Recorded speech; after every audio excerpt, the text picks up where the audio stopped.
علیکم، میں امداد سمرو۔ پاکستان اور انڈیا کے درمیان تناؤ بڑھتا جا رہا ہے، ایک دوسرے کے شہریوں کو اپنے اپنے ملک سے نکالا جا رہا ہے۔ پاکستان نے آج 23 براڈ کاسٹرز کو واگھا کے ذریعے واپس انڈیا بھیج دیا ہے، بھارتی براڈ کاسٹرز تھے۔ اس پر بات ہوگی اور کہا یہ جا رہا ہے کہ بھارت نے جنگ چھیڑ دی ہے۔ کون سے محاذ پر جنگ چھیڑی ہے، کس شکل میں جنگ چھیڑی ہے، کون سا حملہ کیا ہے پاکستان پر، وہ میں نے آپ کے سامنے رکھنا ہے۔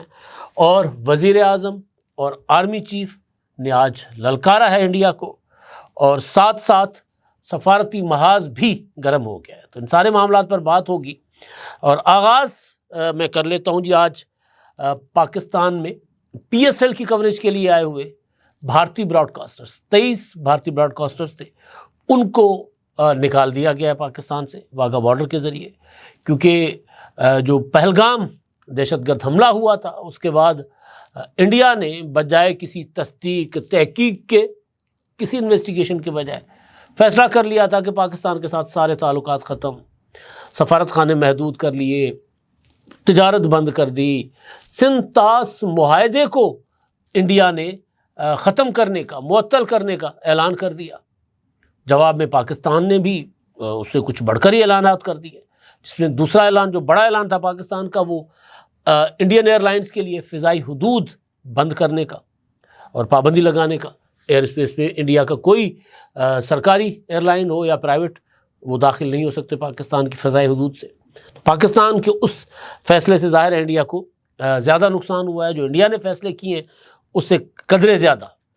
تو بہرحال اب وہ اس ساری صورتحال کے پیش نظر انڈیا تیزی کے ساتھ پاکستانیوں کو چن چن کے وہاں سے، کیونکہ ظاہر رجسٹریشن ہوتی ہے، اور جو بھی پاکستانی انڈیا میں جاتا ہے تو پہلے تو اس کو رپورٹ کروانی پڑتی ہے تھانے میں، اور پھر ریگولر تھانے میں حاضری دینی پڑتی ہے کہ جی میں یہاں ہوں، ادھر ہی ہوں، اسی علاقے میں ہوں، اور جس علاقے کا ویزا ہوتا ہے اس سے باہر وہ نہیں جا سکتا، بڑا محدود ویزا ہوتا ہے۔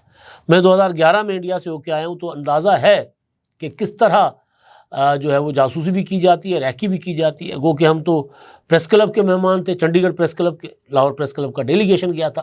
ڈیلیگیشنز کو ذرا سہولتیں بہتر ہوتی ہیں، سرکاری جو ہے وہ سیکورٹی وغیرہ بھی ہوتی ہے، لیکن اگر عام کوئی بندہ جاتا ہے تو اس کے پیچھے جاسوس لگ جاتے ہیں، ایجنسیاں لگ جاتی ہیں۔ تو بہرحال اب ایک تو یہ صورتحال بن رہی ہے، وہ جو جنگ کی بات سامنے آ رہی ہے وہ میں نے آگے چل کے آپ کو بتانی ہے، لیکن پہلے آج وزیر اعظم نے اور آرمی چیف کا ایک خطاب کاکول کی پاسنگ آؤٹ پریڈ سے سامنے آ رہا ہے، اور وزیر اعظم صاحب کا تو لمبا چوڑا خطاب ہے، آرمی چیف کا مختصر خطاب جاری کیا گیا ہے۔ وزیر اعظم نے اپنے اس وہاں وزیر دفاع خواجہ آصف صاحب بھی تھے، وزیر اطلاعات اعظم نذیر تارڑ صاحب، اپنا عطا تارڑ صاحب بھی تھے، دیگر سول اور فوجی جو سول قیادت اور فوجی حکام بھی تھے، اور وزیر اعظم نے تو بہرحال کہا کہ جی دیکھیں، جو دہشت گردی کے خلاف جنگ ہے نا، اس میں سب سے زیادہ نقصان دنیا میں پاکستان کا ہوا ہے۔ میں بار بار کہہ رہا ہوں کہ بغیر کسی پارٹی پولیٹیکل ایفیلیشن کے اگر ہم جب نفع نقصان تولنا شروع کریں گے کہ ہمارا سب سے بڑا نقصان کیا ہوا ہے، تو آج بھی لوگ کہتے ہیں کہ کاش بے نظیر بھٹو جیسی لیڈر ہوتی، آج بھی لوگ کہتے ہیں کہ اگر بھٹو ہوتا تو بے نظیر بھٹو جیسی لیڈر ہم نے دہشت گردی میں کھوئی ہے۔ دنیا کے کسی اور ملک نے اتنے بڑے لیڈر نہیں کھوئے۔ انڈیا میں اگر اندرا گاندھی قتل ہوئی تھی تو وہ ان کے اپنے انٹرنل معاملات جو تھے سکھوں کے ساتھ، انہوں نے جو گولڈن ٹیمپل پر آپریشن کروایا تھا تو اس کے اگینسٹ یا ایمرجنسی نافذ کی تھی تو اس کے خلاف ان کے ملک کے اندرونی پالیٹکس تھی۔ بے نظیر بھٹو جو شہید ہوئی، وہ جو عالمی دہشت گردی کا جو ایک نیکسس تھا، اسپیکٹرم تھا، وہ اس کا شکار ہوئی تھی۔ تو اس کے علاوہ پھر ہمارے جرنیلز، ہمارے کوئی تعلیمی ادارہ محفوظ نہیں تھا۔ A P S parade ground G H Q کے اندر گھس گئے، اپنا جو مہران ایئر بیس کراچی، کون سی جگہ نہیں تھی، کون سی مسجد، کون سی امام بارگاہ، کون سا گرجا گھر جو محفوظ تھا، ہر جگہ دہشت گردی ہو رہی تھی۔ تو وزیر اعظم صاحب کہہ رہے ہیں کہ دہشت گردی کا اصل شکار تو ہم ہیں، لیکن ہم نے کبھی ایسی جنونیت نہیں دکھائی جس طرح انڈیا جو ہے وہ کر رہا ہے سارا کچھ۔ تو بہرحال وزیر اعظم نے سندھ طاس معاہدے کے تحت جو انڈیا نے فیصلہ کیا ہے تو اس پر انہوں نے کہا ہے کہ جی ہم اپنا بھرپور طاقت سے جواب دیں گے اگر کوئی ایسی غلط فہمی کا کوئی شکار ہوا تو انڈیا، اور مسلح افواج ملک کی آزادی اور جغرافی سلامتی کے لیے مکمل طور، اس کی حفاظت کے لیے مکمل طور پر تیار ہیں، اور 2019 میں بھی ہم نے یہ کر کے دکھایا تھا، اور افواج پاکستان کے ساتھ قوم کھڑی ہوئی ہے۔ یہ بات بالکل ٹھیک ہے کہ جب وطن کے دفاع کا معاملہ آتا ہے تو پھر اختلافات بھلا دیے جاتے ہیں۔ اچھا جی، اب army chief general Asim Munir صاحب کا وہاں خطاب جو تھا، مختصراً خطاب سامنے آیا ہے جو میڈیا رپورٹ کر رہا ہے، تو اس میں انہوں نے کہا کہ بھارتی میڈیا اور سوشل میڈیا روایتی پروپیگنڈے سے تاریخ مسخ نہیں کر سکتا۔ مسلمان زندگی کے تمام پہلوؤں میں ہندوؤں سے مختلف ہیں، ہمارا مذہب، رسم و رواج، روایات، سوچ اور عزائم ہندوؤں سے مختلف ہیں۔ دو قومی نظریے کی بنیاد یہ تھی کہ مسلمان اور ہندو دو قومیں ہیں۔ ہمارے آباء و اجداد نے پاکستان کی تخلیق کی خاطر بے پناہ قربانیاں دی ہیں، انہوں نے نئے وطن کے حصول کے لیے بے مثال جدوجہد کی ہے۔ دو قومی نظریہ ہمیشہ سے پاکستان کے وجود کی بنیاد رہا ہے۔ مسلمان اور ہندو کے مذہب، تہذیب، زبان اور ثقافت یکسر مختلف ہے۔ یہ جی آرمی چیف کا خطاب تھا، اور یہ خطاب ظاہر ہے وہاں جو کچھ انڈیا میں ہو رہا ہے اس کے رد عمل میں تھا۔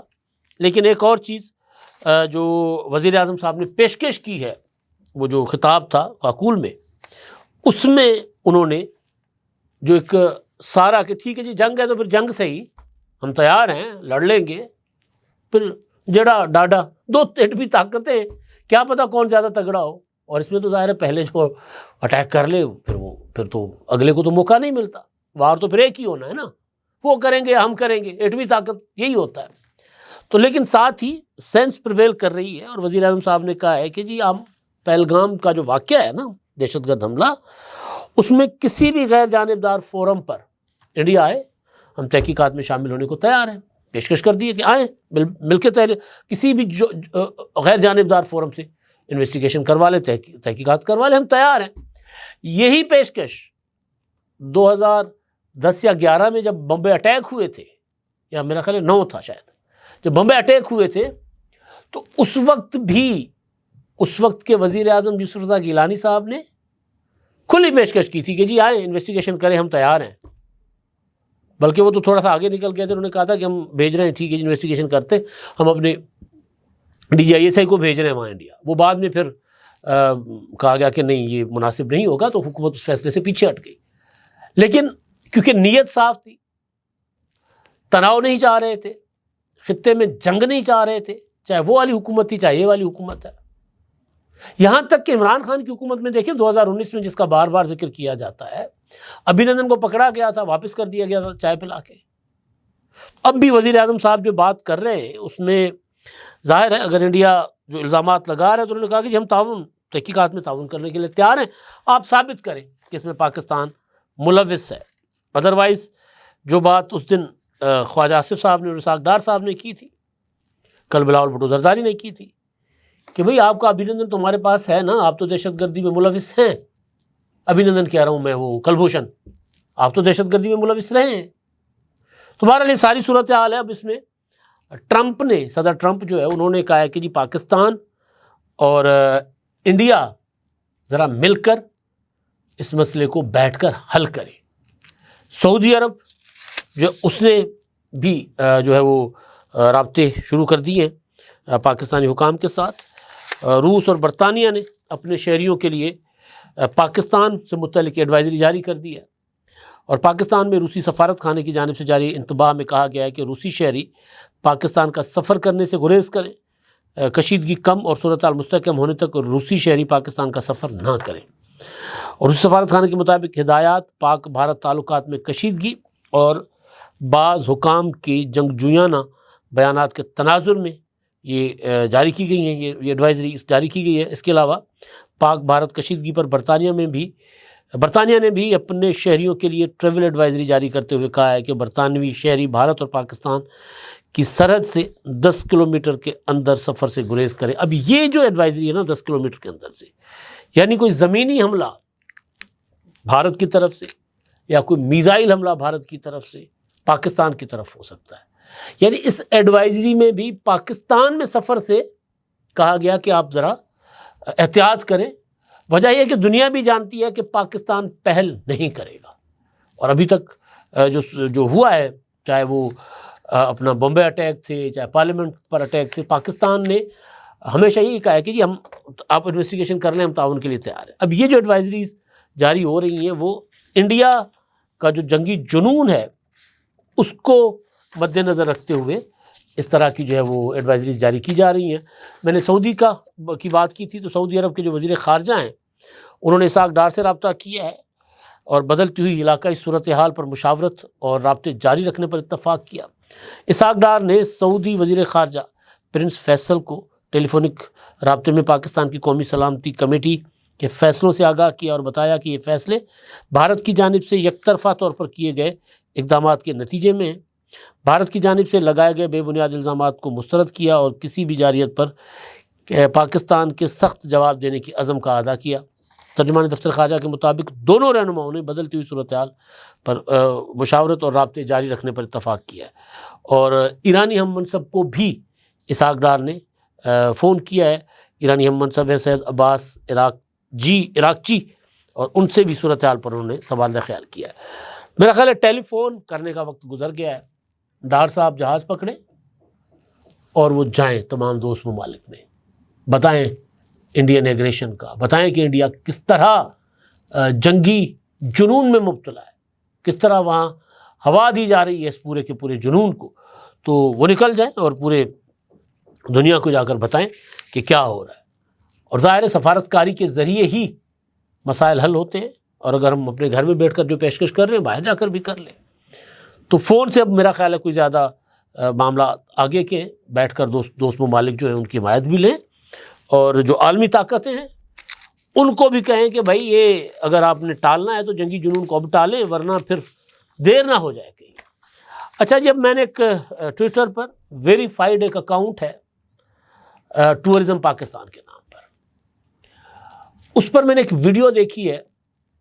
ایک بہتا ہوا دریا ہے پہاڑوں کے بیچ میں سے، سرسبز پہاڑوں کے بیچ میں سے، جس طرح کشمیر کے پہاڑ، گلگت بلتستان کے پہاڑ، بلکہ کشمیر کے ہی پہاڑ لگ رہے ہیں، گلگت بلتستان کے پہاڑ اتنے اس طرح ہرے بھرے نہیں ہوتے۔ تو وہ ایک ویڈیو ہے اور دریا ٹھانٹے مارتے ہوئے لہروں کے ساتھ آگے بڑھ رہا ہے، اور اس پہ لکھا یہ گیا ہے کہ جی انڈیا نے دریائے جہلم میں اوڑی ڈیم سے پانی چھوڑ دیا پاکستان کی طرف۔ اب یہ تاثر اس میں یہ جا رہا ہے کہ جیسے یہ میں پورا پڑھ کے سناتا ہوں۔ تازہ ترین، مظفر آباد، بھارت نے مقبوضہ کشمیر اوڑی ڈیم سے پانی کھول دیا، دریائے جہلم میں پانی کی سطح بلند ہونا شروع۔ اب یہ کیونکہ آج کل کے حالات میں جو میرا اپنا خیال ہے، جو تجزیہ ہے، کیونکہ میں مسلسل 14 سال پانی کو کور کرتا رہا ہوں، پانی کی شارٹیج، پانی کا اضافہ، سیلاب، دریاؤں کی صورتحال، رود کوہیاں، کوسلمان، لداخ، دریائے سندھ، مطلب سارا جو پانی ہمارے پاس ہمارے سسٹم میں آتا ہے، میری اس پہ اچھی خاصی نظر ہوتی تھی، تو مجھے ذرا تھوڑا سا سمجھ ہے ان معاملات کی۔ تو میں نے شروع سے یہ کہا تھا کہ انڈیا جب سنتاس معاہدے کو معطل کرنے کا جب اعلان کیا گیا تھا، تو میں نے یہ گزارش کی تھی کہ انڈیا پاکستان کا پانی روک نہیں سکتا کسی بھی مقام پر۔ جو دریا ان کے پاس ہیں سنتاس معاہدے کے مطابق، وہ دریاؤں کا پانی تو انہوں نے پہلے ہی روکا ہوا ہے، روک نہیں سکتا۔ اب وہ کرے گا، یہ شرارت کرے گا کہ چلے اگر ہم پاکستان کو پیاسا نہیں مار سکتے تو ڈبو دیتے ہیں۔ میں نے آپ کو بتایا تھا کہ جو 2023 میں پانی چھوڑا گیا تھا اپنے ستلج میں، ظاہر ہے بارشیں ہو گئیں، ان کے ڈیمز بھر گئے، تو انہوں نے ستلج میں پانی چھوڑ دیا، اور ستلج کا جو کمانڈ ایریا ہے، قصور تھا، یہاں سے بہاولپور تک، یہ اوکاڑا شوکاڑا کے سارے علاقے جو ہیں وہ کچے میں پانی آ گیا تھا، پانی باہر نہیں گیا تھا۔ لیکن ہوتا یہ ہے کہ دریا جب دہائیوں سے سوکھا ہوا ہو، خشک ہو، تو لوگ جا کر، تو کیا تھا پروین شاکر کا، دیوار کیا گری میرے کچے مکان کی، لوگوں نے میرے صحن میں رستے بنا دیے۔ دریاؤں کے ساتھ بھی یہی ہوتا ہے، اگر دریاؤں میں کوئی 2-4 سال پانی نہیں آتا تو لوگ جا کے وہاں پہلے جھگیاں بساتے، پھر پکے مکانات، پھر ہماری حکومتیں، نالائق نااہل حکومتیں، ناعاقبت اندیش حکومتیں، وہ وہاں پر پھر بنا دیتی ہیں، سڑک بھی دے دیں گی، بجلی بھی دے دیں گی، سوئی گیس بھی دے دیں گی، سارا کچھ دے دیں گی، کچے کو پکا کر دیں گی دریا کے اندر، کچا بھی نہیں، دریا کے پیٹ میں۔ تو جب ستلج کا پانی آتا ہے، راوی کا پانی آتا ہے، تو وہ بستیاں جو دریا کے اندر بسائی گئی ہیں، لاہور میں آپ دیکھ لیں جا کر، ذرا راوی کے دونوں طرف چلے جائیں نا آپ، بلکہ ہماری سرکار تو روڈا راوی کی زمین پر اربہ ڈالر کے منصوبے بنا رہی ہے جی. مطلب کل کو اگر راوی بفر جاتا ہے تو پھر کیا ہوگا. اور دریا ذہن میں رکھیے گا 2010 میں جو دریائے سندھ آیا تھا نا، تب میں نے آرٹیکلس لکھے تھے کاوش اخبار میں کہ دریا جو ہے وہ اپنے راستے ڈھونڈتا ہے، تلاش کرتا ہے واپس، اور اپنے انہی راستوں پر جاتا ہے جو پرانے راستے ہوا کرتے تھے. کے پی کے میں آپ دیکھتے ہیں آئے روز کیا ہو رہا ہوتا ہے. دریاؤں کے کنارے کہا جاتا ہے کہ جی دریا جو ہے وہ تو اب سالہ سال سے پانی نہیں آیا تو اب کبھی نہیں آئے گا. ہوٹل بڑے بڑے 10-10 منزلہ پلازے، 8-8 منزلہ پلازے بنا لیے یوں منٹوں میں. انڈیا میں آپ دیکھ لیں، انڈیا کا جو وہ پہاڑی علاقے ہیں، وہ میں بھول رہا ہوں وہ خاص ایک علاقہ، جب 2010 میں جب یہ برساتی سیلاب آئے تھے تو وہاں پر 10-10 منزلہ یوں تنکوں کی طرح بہہ گئے. پاکستان میں ہوا، پچھلے 2-3 سال پہلے ہوا، 22 میں ہوا، 10 میں ہوا. اچھے خاصے بڑے بڑے ہوٹل، بڑے بڑے پلازے یوں اڑ گئے. تو دریا تو اپنے راستوں پر، جہاں تک دریا نے اپنے راستے ناپے ہوتے ہیں نا، وہ 15-20 کلومیٹر ہوتے ہیں جو ہمارے بڑے دریا ہیں. سندھو ہے، جہلم ہے، چناب ہے، راوی ہے، ستلج، بڑے دریا ہیں. ان کی حدود 10-10 15-15 کلومیٹر ہوتی ہے. پھر یہ نہیں ہو سکتا کہ وہ کوئی 40 یا 50 سال بعد ایک بار اپنے اس راستوں پر نہ آئیں، وہ آتے ہیں ضرور. تو بہرحال تو وہ میں گزارش کر رہا تھا کہ پھر انڈیا کرے گا یہ کہ پانی چھوڑ دے گا، پانی چھوڑ دے گا. پھر پانی اگر وہ بہت زیادہ چھوڑ دے گا تو ہمارے لاہور کو بھی خطرہ ہو سکتا ہے. پانی کی جنگ ہے نا، پانی کی جنگ پانی روک کے بھی ہو سکتی ہے اور واٹر بم کا حملہ کر کے بھی ہو سکتی ہے. ڈیمز واٹر بم ہوتے ہیں، کھول دو. ایک زمانے میں انڈیا نے یہ کیا تھا، کھول دیا تھا جہلم کا پانی، یہ 90s میں. تو اب یہ جو خبر جب میں نے دیکھی نا تو مجھے پہلے یہ گیا کہ کہیں انڈیا یہ کرنے تو نہیں جا رہا، لیکن وہ سیزن نہیں ہے ابھی وہ جو خبر جس طرح وہ تاثر یہ دے رہی ہے کہ جیسے انڈیا نے حملہ کر لیا ہے واٹر بم کا. لیکن وہ واٹر بم کا حملہ مجھے نہیں لگتا کہ ابھی، کیونکہ اگر وہ واٹر بم کا حملہ انڈیا کرے گا تو پھر ہم نے بھی جہلم کے گیٹ اٹھا دینے ہیں. چناب پر تو وہ کچھ نہیں کر سکتا. ہاں، راوی اور ستلج میں انڈیا یہ حرکت کر سکتا ہے، ان کے پاس بڑے بڑے ڈیم بنے ہوئے ہیں. لیکن سوال یہ ہے کہ جب پاکستان پر واٹر بم پھینکے گا تو یہ جو ریلا آئے گا بہہ کر چلا جائے گا، 2-4 دن کے لیے لوگوں کو پریشانی ہوگی. پھر ہماری زمین انڈر واٹر ٹیبل جو ٹھیک ہو جائے گی، بہتر ہو جائے گی. اور ہمارے جو کسان ہیں جو صدیوں سے کہہ رہا ہوں، دہائیوں سے جو دریا کا راستہ دیکھ رہے ہیں، چاہے راوی ہو یا چاہے ستلج ہو، وہ خوش ہوگا. لیکن انڈیا ایک بار یہ پاگل پن کر سکتا ہے. تو جیسے ہی میری نظر سے وہ خبر گزری، پھر میں نے کچھ اپنے سورسز کو فون کیا تو انہوں نے کہا کہ ایسی صورتحال فی الحال نہیں ہے. مونسون میں انڈیا یہ حرکت کر سکتا ہے. چوماسا ہم کہتے ہیں سندھی میں، جب برساتیں ہوں گی مونسون کی تو اس وقت جب ڈیمز ان کے پاس بھر جائیں گے، پیچھے ان کو آئیڈیا ہوگا کہ پیچھے پانی ہے، تب یہ وہ حملہ یا یہ حرکت کر سکتا ہے. واٹر بم یا پانی کا سرجیکل اسٹرائک، جو بھی اس کو نام دے. باقی دنیا الرٹ ہے، کیونکہ انڈیا جس طرح جنگی جنون میں مبتلا ہے تو دنیا کو بھی یہ لگتا ہے کہ انڈیا کوئی مہم جوئی کر سکتا ہے. اور اس کے بعد کیا ہوگا یہ کسی کو بھی نہیں پتا. اب تک کے لیے اتنا ہی. اللہ حافظ.